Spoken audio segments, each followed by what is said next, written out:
लेकिन फिर भी ब्राह्मण अपने जीवन से संतुष्ट हैं। उनके जीवन में दुख केवल एक है कि घर में कोई संतान नहीं है। आत्मदेव ने अपने हाथों से घर में एक वृक्ष लगाया।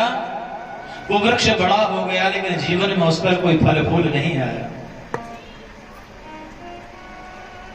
आत्मदेव ने अपने घर में एक गाय माता पाली, लेकिन जब से वो गाय घर में आई तब से उस गाय ने भी किसी बछड़े बछड़ी को जन्म नहीं दिया है।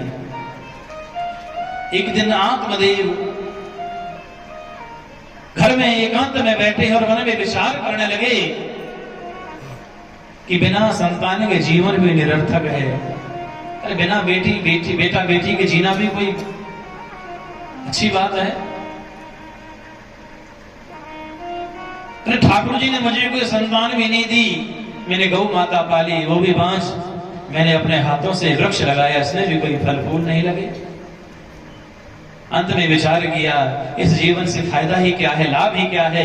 गृहम त्यक्त्वा वनम गताः, तुझे घर छोड़कर के जंगल में चले जाना चाहिए।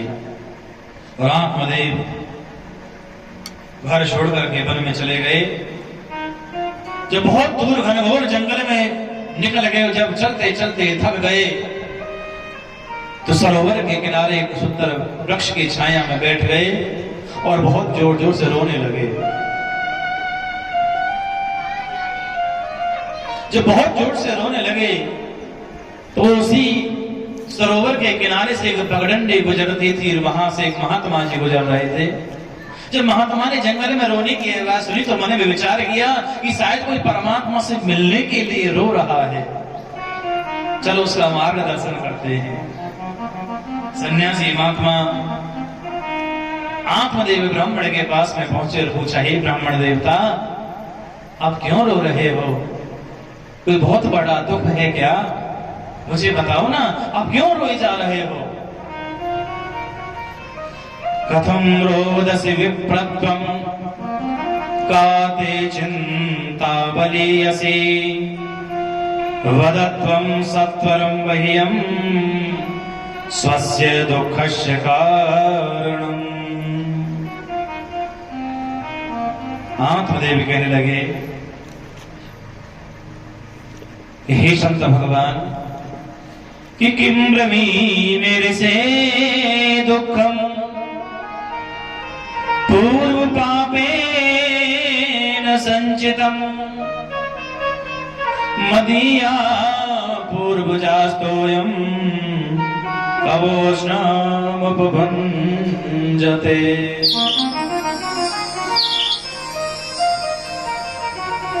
भगवान, पता नहीं मैंने जीवन में कौन सा ऐसा पाप किया है कि उसका दंड मैं आज तक भोग रहा हूं।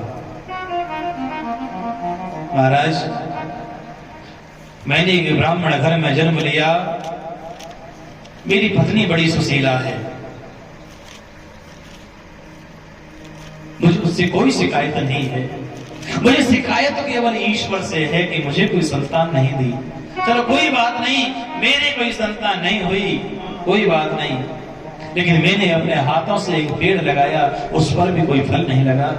मैंने एक गाय पाली, उसने भी कोई बच्चा नहीं दिया। मुझे दुख केवल इसी बात का। इसलिए मन में विचार किया कि जीवन का जब कोई लाभ ही नहीं है तो जीवन को त्याग देना ही अच्छा है।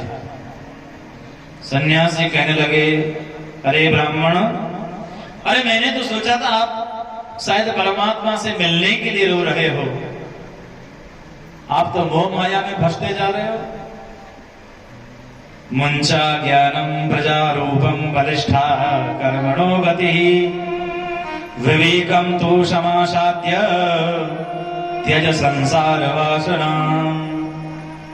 जो बेटा बेटी का मोह होता है ना, वो झूठा है, उसके चक्कर में मत पड़ो। बलिष्ठा कर्मणो गति, कर्मों की गति बड़ी बलवान है। विवेक से भगवान का भजन करो और इस संसार की वासना को छोड़ो। आत्मदेव कहने लगे, महाराज ठहरो। अरे आप क्या जानो, आप तो ठहरे बाबा जी, आपको क्या पता कि बेटा बेटी का सुख क्या है। जब छोटा सा बेटा तोतरी भाषा में पापा पापा कह के बोले ना महाराज, कान में रसगुल्ला से भर जावे, इतना आनंद आवे सुनवे में, इस पूरे दिन की थकान भूल जाते हैं। गृहस्था सरसो रोगे पुत्र पुत्र समन्विता। महाराज यदि आप मुझे कुछ देना चाहते हो तो मुझे बेटा बेटी दो, मुझे और कुछ नहीं चाहिए। संत भगवान बोले ब्राह्मण देवता, मैं अपने ज्ञान से ये जानने की कोशिश करता हूं कि तुम्हारे भाग्य में संतान है अथवा नहीं। संत भगवान ने आंखें बंद करी, अगले ही पल जैसे ही नेत्र खोले, संत भगवान बोले ब्राह्मण, तुम्हारे पूरे जीवन में कोई संतान का योग नहीं है। अब तो महाराज के तो इतनी सुनी, इतनी सुनते आत्मदेव ने सर पटकना शुरू कर दिया, महाराज अब तो मैं जरूर मरूंगा। संत भगवान घबरा गए, बोले अच्छी आफत मोल ले ली, अपने रास्ते से जा रहे थे। संत भगवान बोले ब्राह्मण देवता ठहरो, मैं फिर से जानने की कोशिश करता हूँ। संत भगवान ने जैसे आंखें बंद करी और अगले पल जैसे नेत्र खोले, संत भगवान बोले ब्राह्मण देवता, मैंने फिर से ये देखा है कि तुम्हारे इस जन्म में नहीं, अगले 7 जन्मों तक भी कोई संतान का योग नहीं है। आत्मदेव और जोर से रोने लगे, महाराज अब तक तो मैं इसी जन्म से दुखी था, अब तो आपने मेरा दुख भी 7 गुना बढ़ा दिया, तो जरूर मरूंगा। फिर से सर पटकना शुरू कर दिया। आत्मदेव कहने लगे, महाराज देखो मैं तो मरूंगा ही, पर आपको भी ब्रह्म हत्या लगेगी। संत भगवान घबरा गए। संत भगवान ने अपने तप बल से एक सुंदर सा फल आत्मदेव को दिया। आत्मदेव ये फल अपनी पत्नी को जाकर खिला देना, और इस फल के प्रभाव से तेन पुत्रो निर्मला, आपको सुंदर सा बेटा होगा। आत्मदेव ने फल हाथ में लिया। ब्राह्मण देव ने संत को प्रणाम किया, दौड़े दौड़े घर पर आए, पूरी कथा अपनी पत्नी को बताई और कहा कि देखो नहा धोकर के ये फल खा लेना, और ठाकुर जी की ऐसी कृपा होगी संत भगवान के आशीर्वाद से तुम्हें बेटा ही होगा। धुंधली ने फल ले लिया, आत्मदेव चले गए। अब मन में विचार करने लगी धुंधली, यदि मैं ये फल खाऊंगी तो मेरा पेट बढ़ जाएगा। अब मैं कितनी सुंदर लगती हूँ, और जब पेट बड़ा हो जाएगा तो मैं कुरूप लगूंगी, बुरी लगूंगी। फल भक्षेण गर्भश्चात् गर्भेणो दरवृद्धिता स्वल्प भक्षण तो शक्तिर ग्रह कार्यम कथम भवेत्। जब मेरा पेट मोटा हो जाएगा तो मेरा भोजन कम हो जाएगा। अब मैं 4 रोटी खाती हूँ, तब 2 ही रोटी खाऊंगी, और जब 2 रोटी खाऊंगी तो कमजोरी आ जाएगी। जब कमजोरी आ जाएगी तो फिर घर का काम कौन करेगा। महाराज दूसरी बात क्या है कि देवाद हादि ब्रजत ग्रामे अलायित गर्भणी कथम। यदि गांव में चोर आ गए तो सब तो भाग जाएंगे, मैं तो यहीं रह जाऊंगी, इतना मोटा पेट लेके कैसे भागूंगी। यदि गांव में आग लगेगी तो भी सब भाग जाएंगे, मैं तो यहीं जल करके भस्म हो जाऊंगी। और दूसरी बात तो सबसे बड़ी है, मन में विचार करने लगे कि जापे के लिए ननद को बुलाना पड़ेगा। मैं तो लेट जाऊंगी खाट में और ननद सब चौका पोता करके पार जाएगी।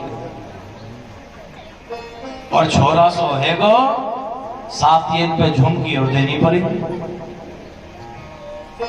लालने पालने दुखम, चलो झुमकी की भी देखी जाए। लालने पालने दुखम, पालन पोषण में कितना कष्ट उठाना पड़ता है। प्रसूतायाश्च वर्तते, और कितनी बार तो मैंने सुना है कि माताएं बच्चे को जन्म देते समय ही स्वर्ग से धार जाती हैं। भाई मेरे साथ में भी ये घटना घट गई तब क्या होगा। इतने में ही धुंधली की बहन आ गई। उसने धुंधली से पूछा, बहन जी बड़ी परेशान हो, क्या बात है। धुंधली ने सारी कथा बता दी। उसकी बहन ने कहा, चिंता क्यों करती हो, इस समय मैं गर्भवती हूँ, अपने पति को कह देना मैंने फल खा लिया है। और जब ये बच्चा मुझे हो जाएगा मैं आपके घर पहुंचा दूंगी। और यदि आपको इस फल का परीक्षण करना है, आपके घर में जो गाय है इसे खिला दो।